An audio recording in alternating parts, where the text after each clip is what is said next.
Paper 95, The Melchizedek Teachings in the Levant. As India gave rise to many of the religions and philosophies of Eastern Asia, so the Levant was the homeland of the faiths of the Occidental world. The Salem missionaries spread out all over southwestern Asia, through Palestine, Mesopotamia, Egypt, Iran, and Arabia, everywhere proclaiming the good news of the gospel of Melchizedek. In some of these lands their teachings bore fruit. In others they met with varying success. Sometimes their failures were due to lack of wisdom, sometimes to circumstances beyond their control. 1. The Salem religion in Mesopotamia. By 2000 B.C., the religions of Mesopotamia had just about lost the teachings of the Sethites and were largely under the influence of the primitive beliefs of two groups of invaders: the Bedouin Semites, who had filtered in from the western desert, and the barbarian horsemen who had come down from the north. But the custom of the early Adamite peoples in honoring the seventh day of the week never completely disappeared in Mesopotamia. Only during the Melchizedek era, the seventh day was regarded as the worst of bad luck. It was taboo-ridden. It was unlawful to go on a journey, cook food, or make a fire on the evil seventh day.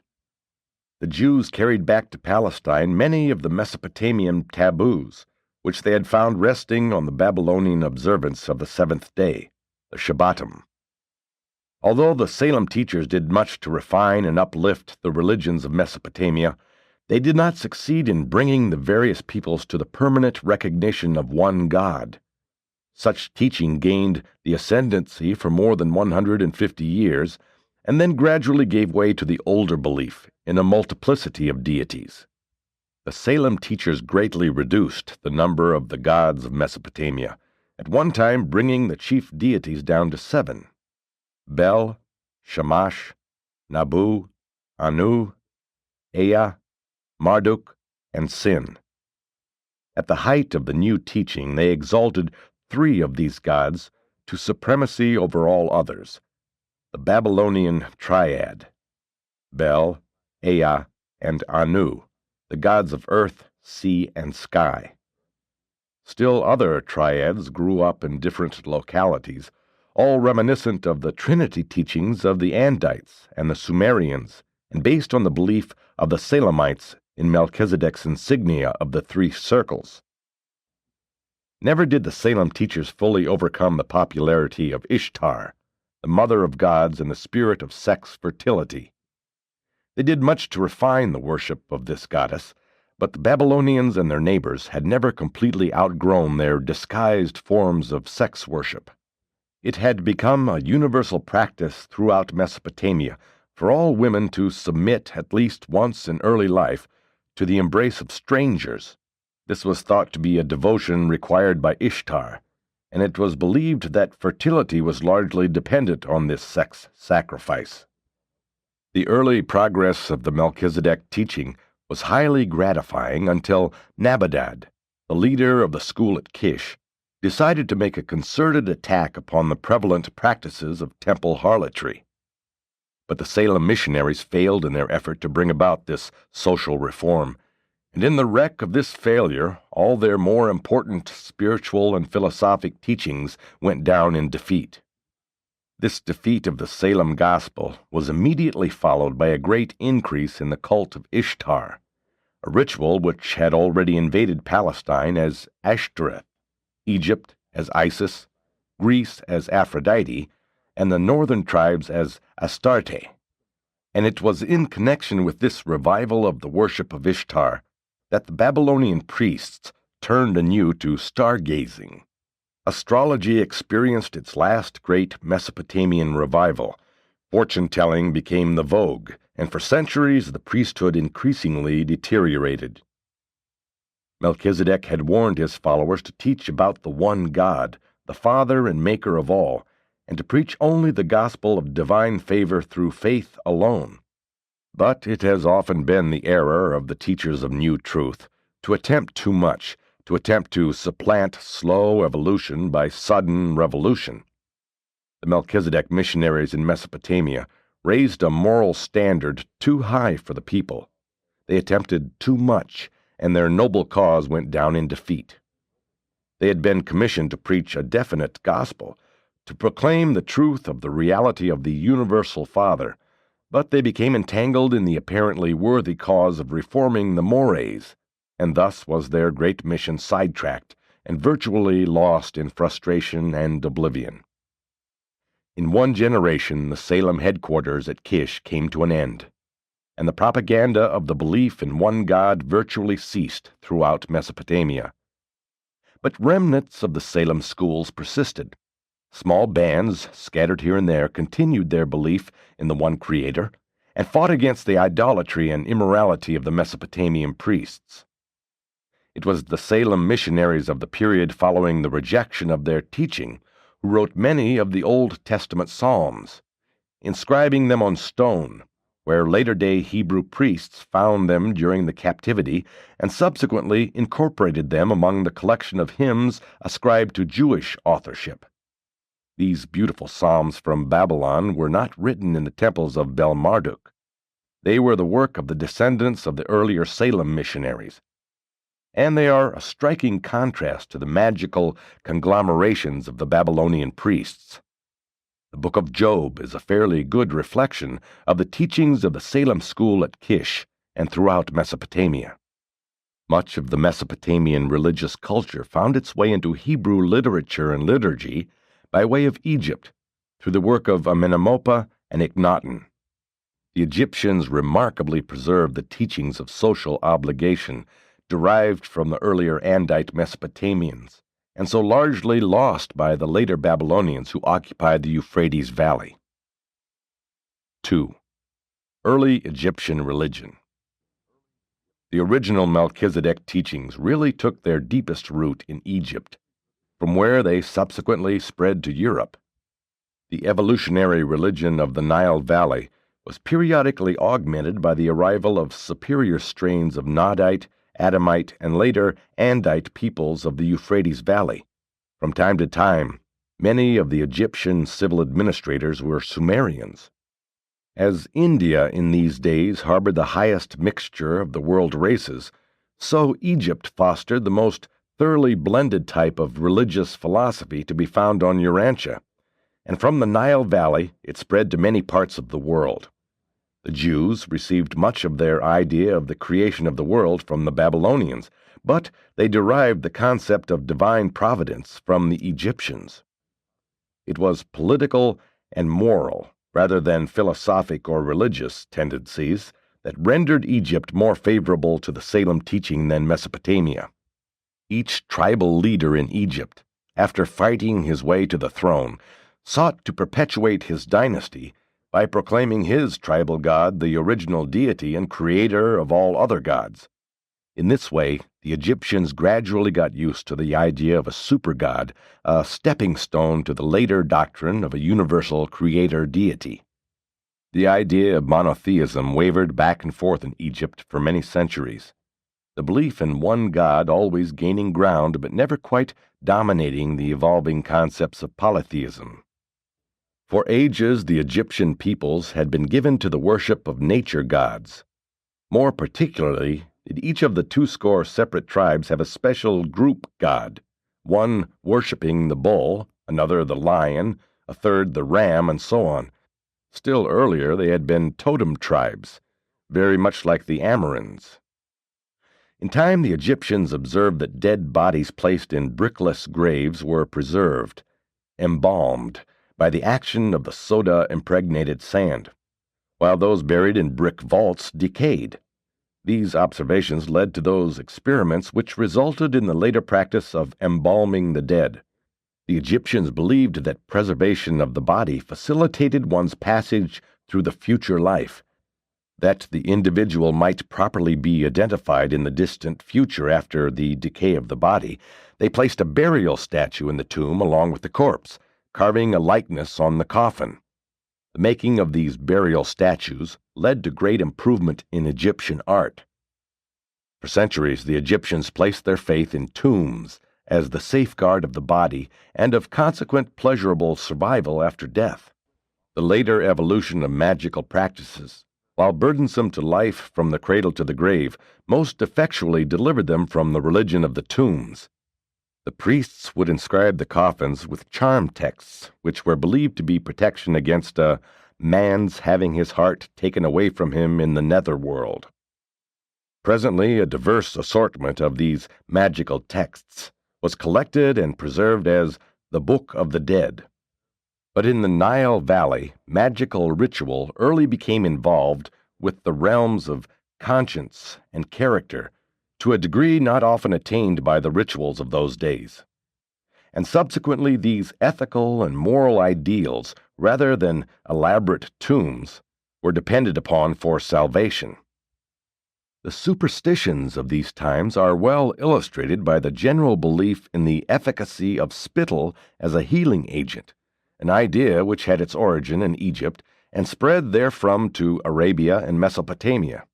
In the legendary battle of Horus with Set, the young god lost his eye, but after Set was vanquished, this eye was restored by the wise god Tot, who spat upon the wound and healed it. The Egyptians long believed that the stars twinkling in the night sky represented the survival of the souls of the worthy dead. Other survivors, they thought, were absorbed into the sun.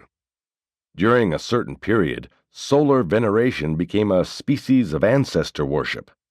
The sloping entrance passage of the Great Pyramid pointed directly toward the pole star, so that the soul of the king, when emerging from the tomb, could go straight to the stationary and established constellations of the fixed stars, the supposed abode of the kings. When the oblique rays of the sun were observed penetrating earthward through an aperture in the clouds, it was believed that they betokened the letting down of a celestial stairway, whereon the king and other righteous souls might ascend. King Pepe has put down his radiance as a stairway under his feet, whereon to ascend to his mother. When Melchizedek appeared in the flesh, the Egyptians had a religion far above that of the surrounding peoples.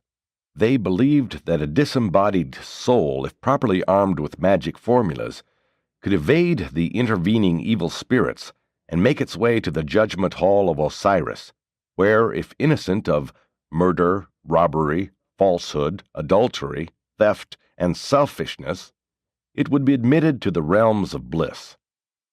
If this soul were weighed in the balances and found wanting, it would be consigned to hell, to the devouress. And this was relatively an advanced concept of a future life in comparison with the beliefs of many surrounding peoples. The concept of judgment in the hereafter for the sins of one's life in the flesh on earth was carried over into Hebrew theology from Egypt. The word judgment appears only once in the entire book of Hebrew Psalms, and that particular psalm was written by an Egyptian. 3. Evolution of moral concepts. Although the culture and religion of Egypt were chiefly derived from Andite Mesopotamia, and largely transmitted to subsequent civilizations through the Hebrews and Greeks, much, very much, of the social and ethical idealism of the Egyptians arose in the valley of the Nile as a purely evolutionary development. Notwithstanding the importation of much truth and culture of Andite origin, there evolved in Egypt more of moral culture as a purely human development than appeared by similar natural techniques in any other circumscribed area prior to the bestowal of Michael. Moral evolution is not wholly dependent on revelation. High moral concepts can be derived from man's own experience. Man can even evolve spiritual values and derive cosmic insight from his personal experiential living because a divine spirit indwells him.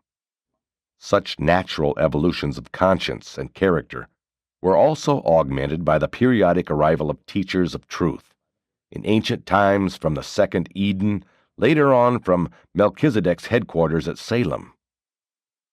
Thousands of years before the Salem gospel penetrated to Egypt, its moral leaders taught justice, fairness, and the avoidance of avarice. 3,000 years before the Hebrew scriptures were written, the motto of the Egyptians was, Established is the man whose standard is righteousness, who walks according to its way. They taught gentleness, moderation, and discretion. The message of one of the great teachers of this epoch was, "Do right and deal justly with all." The Egyptian triad of this age was truth, justice, righteousness. Of all the purely human religions of Urantia, none ever surpassed the social ideals and the moral grandeur of this one-time humanism of the Nile Valley. In the soil of these evolving ethical ideas and moral ideals, the surviving doctrines of the Salem religion flourished. The concepts of good and evil found ready response in the hearts of a people who believed that life is given to the peaceful and death to the guilty. The peaceful is he who does what is loved. The guilty is he who does what is hated. For centuries, the inhabitants of the Nile Valley had lived by these emerging ethical and social standards before they ever entertained the later concepts of right and wrong, good and bad. Egypt was intellectual and moral, but not overly spiritual. In 6,000 years, only 4 great prophets arose among the Egyptians. Amenemope they followed for a season, Okban they murdered, Akhenaten they accepted but half-heartedly for one short generation, Moses they rejected. Again, was it political rather than religious circumstances that made it easy for Abraham and later on for Joseph to exert great influence throughout Egypt in behalf of the Salem teachings of one God. But when the Salem missionaries first entered Egypt, they encountered this highly ethical culture of evolution blended with the modified moral standards of Mesopotamian immigrants. These early Nile Valley teachers were the first to proclaim conscience as the mandate of God, the voice of deity. 4. The teachings of Amenemope. In due time there grew up in Egypt a teacher called by many the Son of Man, and by others Amenemope. This seer exalted conscience to its highest pinnacle of arbitrament between right and wrong, taught punishment for sin, and proclaimed salvation through calling upon the solar deity. Amenemope taught that riches and fortune were the gift of God, and this concept thoroughly colored the later appearing Hebrew philosophy. This noble teacher believed that God consciousness was the determining factor in all conduct, that every moment should be lived in the realization of the presence of and responsibility to God. The teachings of this sage were subsequently translated into Hebrew and became the sacred book of that people long before the Old Testament was reduced to writing. The chief preachment of this good man had to do with instructing his son in uprightness and honesty in governmental positions of trust, and these noble sentiments of long ago would do honor to any modern statesman. This wise man of the Nile taught that riches take themselves wings and fly away, that all things earthly are evanescent. His great prayer was to be saved from fear. He exhorted all to turn away from the words of men to the acts of God. In substance, he taught, man proposes, but God disposes. His teachings, translated into Hebrew, determined the philosophy of the Old Testament book of Proverbs. Translated into Greek, they gave color to all subsequent Hellenic religious philosophy. The later Alexandrian philosopher, Philo, possessed a copy of the Book of Wisdom. Amenemope functioned to conserve the ethics of evolution and the morals of revelation, and in his writings passed them on both to the Hebrews and to the Greeks. He was not the greatest of the religious teachers of this age, but he was the most influential in that he colored the subsequent thought of 2 vital links in the growth of Occidental civilization: the Hebrews, among whom evolved the acme of Occidental religious faith, and the Greeks, who developed pure philosophic thought to its greatest European heights. In the book of Hebrew Proverbs, chapters 15, 17, 20, and chapter 22, verse 17 to chapter 24, verse 22, are taken almost verbatim from Amenemopa's Book of Wisdom. The first psalm of the Hebrew Book of Psalms was written by Amenemopa and is the heart of the teachings of Akhenaten. 5. The remarkable Akhenaten. The teachings of Amenemopa were slowly losing their hold on the Egyptian mind when, through the influence of an Egyptian Salamite physician, a woman of the royal family, espoused the Melchizedek teachings. This woman prevailed upon her son, Akhenaten, Pharaoh of Egypt, to accept these doctrines of one God. Since the disappearance of Melchizedek in the flesh, no human being up to that time had possessed such an amazingly clear concept of the revealed religion of Salem as Akhenaten. In some respects, this young Egyptian king is one of the most remarkable persons in human history. During this time of increasing spiritual depression in Mesopotamia, he kept alive the doctrine of El Elyon, the one God, in Egypt, thus maintaining the philosophic monotheistic channel which was vital to the religious background of the then-future bestowal of Michael. And it was in recognition of this exploit, among other reasons, that the child Jesus was taken to Egypt, where some of the spiritual successors of Akhenaten saw him, and to some extent understood certain phases of his divine mission to Urantia. Moses, the greatest character between Melchizedek and Jesus, was the joint gift to the world of the Hebrew race and the Egyptian royal family. And had Akhenaten possessed the versatility and ability of Moses, had he manifested a political genius to match his surprising religious leadership, then would Egypt have become the great monotheistic nation of that age. And if this had happened, it is barely possible that Jesus might have lived the greater portion of his mortal life in Egypt.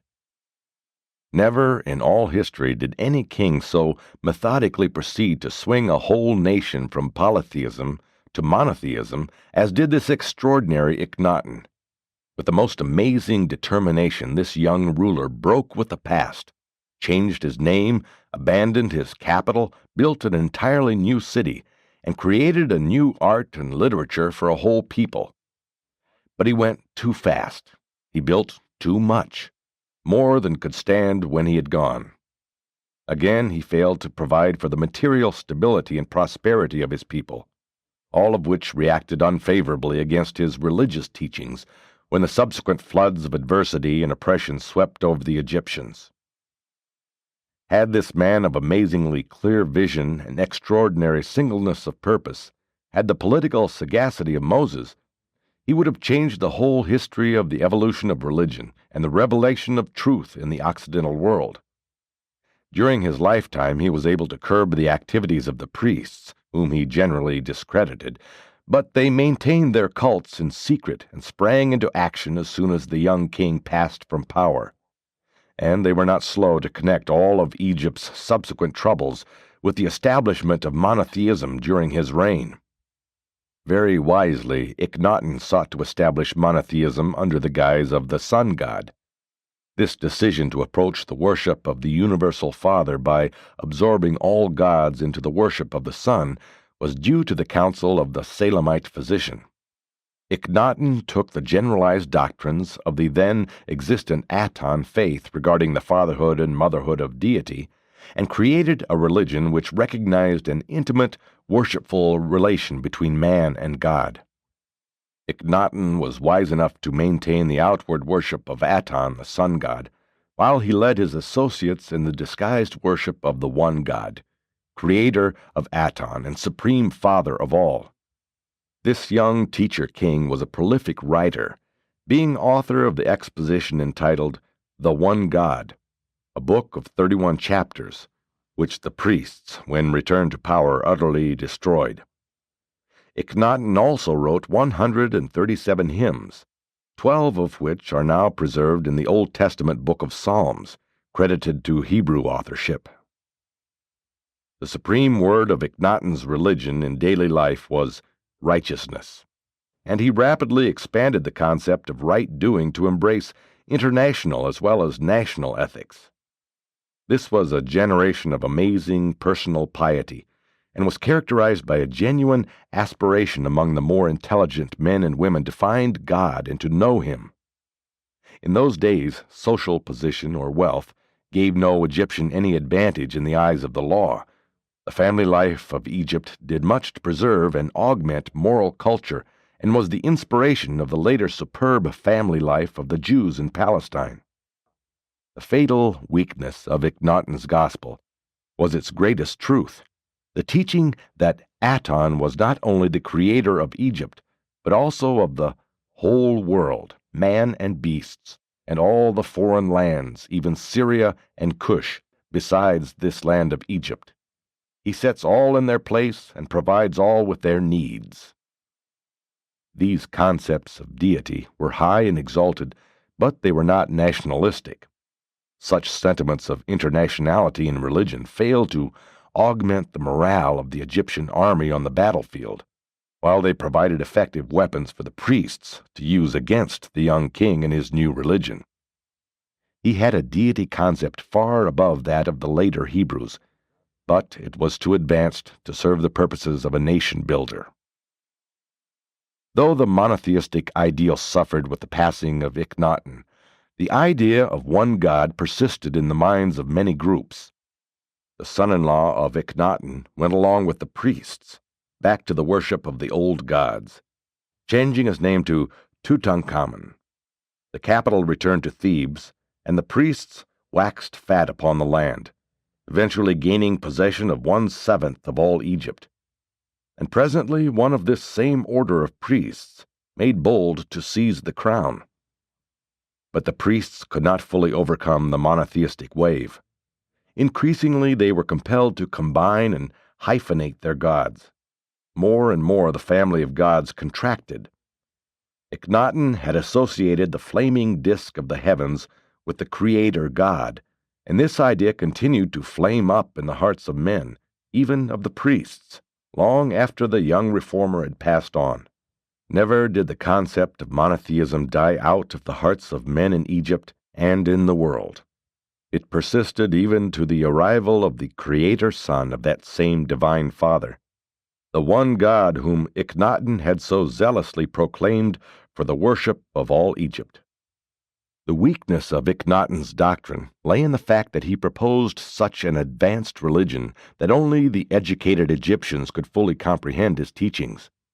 The rank and file of the agricultural laborers never really grasped his gospel, and were therefore ready to return with the priests to the old-time worship of Isis and her consort Osiris, who was supposed to have been miraculously resurrected from a cruel death at the hands of Set, the god of darkness and evil.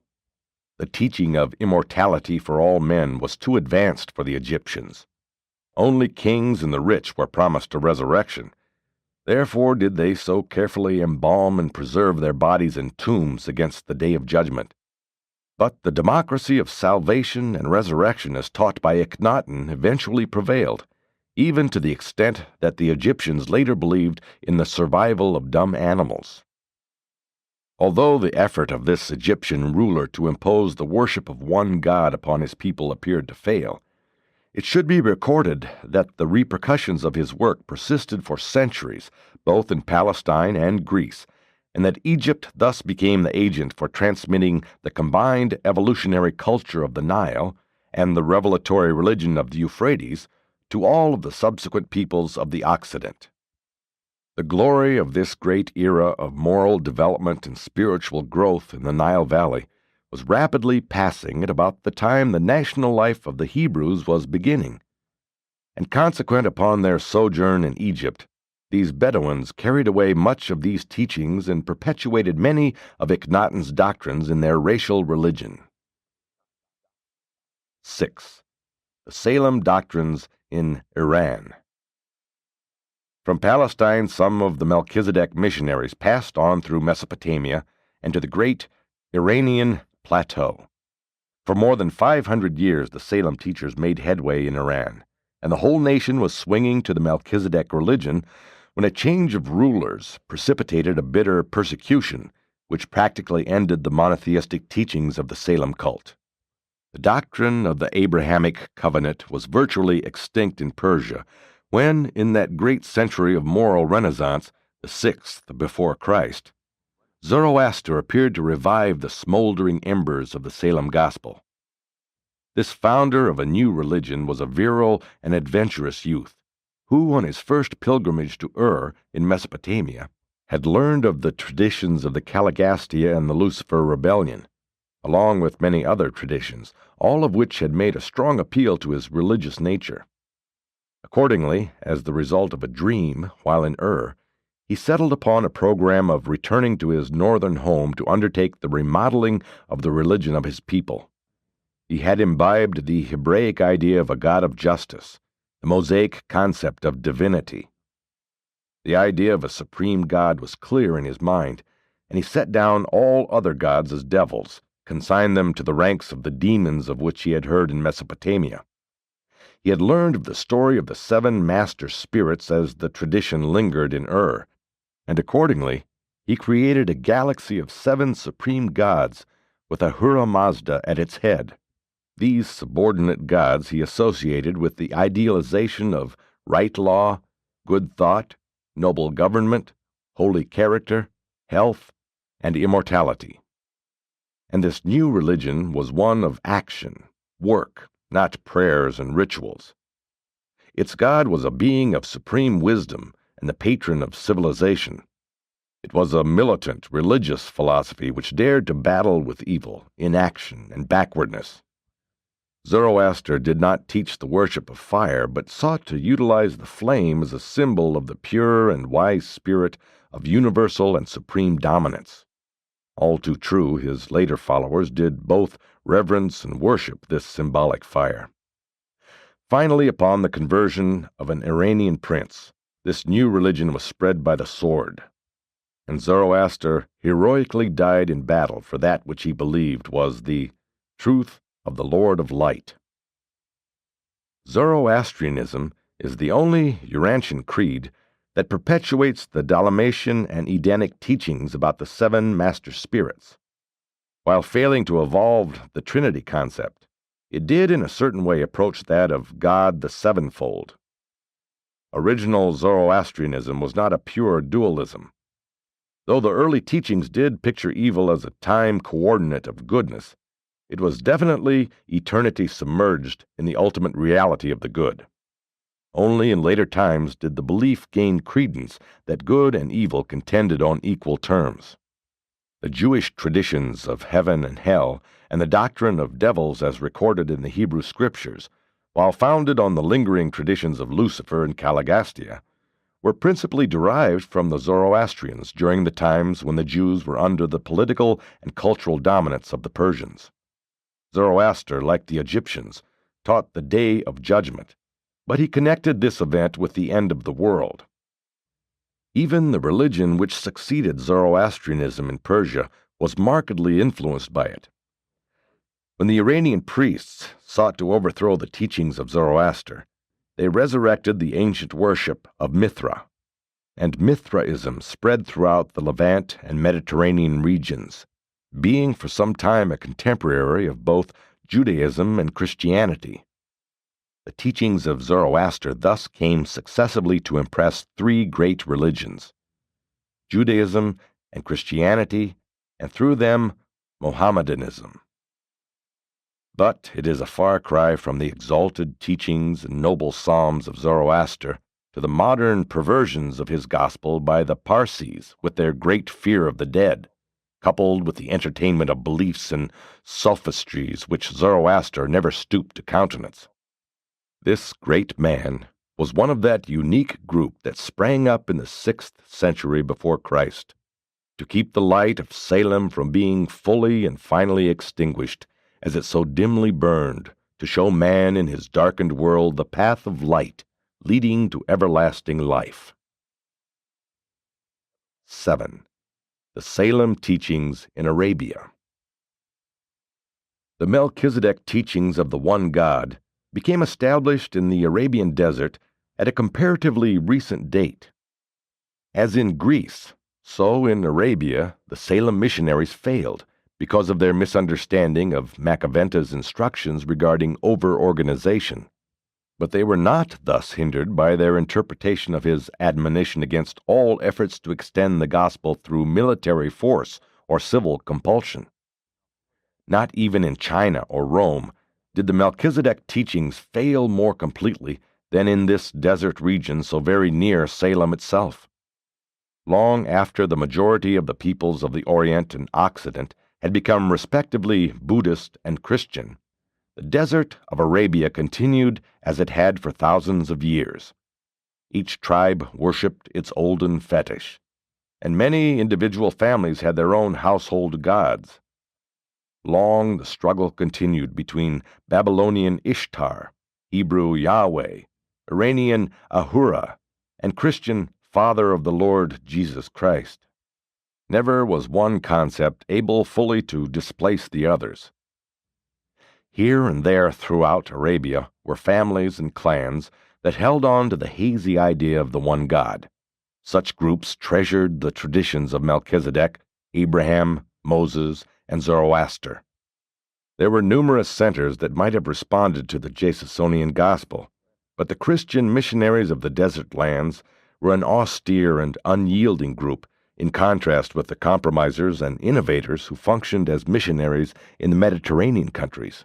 Had the followers of Jesus taken more seriously his injunction to go into all the world and preach the gospel, and had they been more gracious in that preaching, less stringent in collateral social requirements of their own devising, then many lands would gladly have received the simple gospel of the carpenter's son, Arabia among them.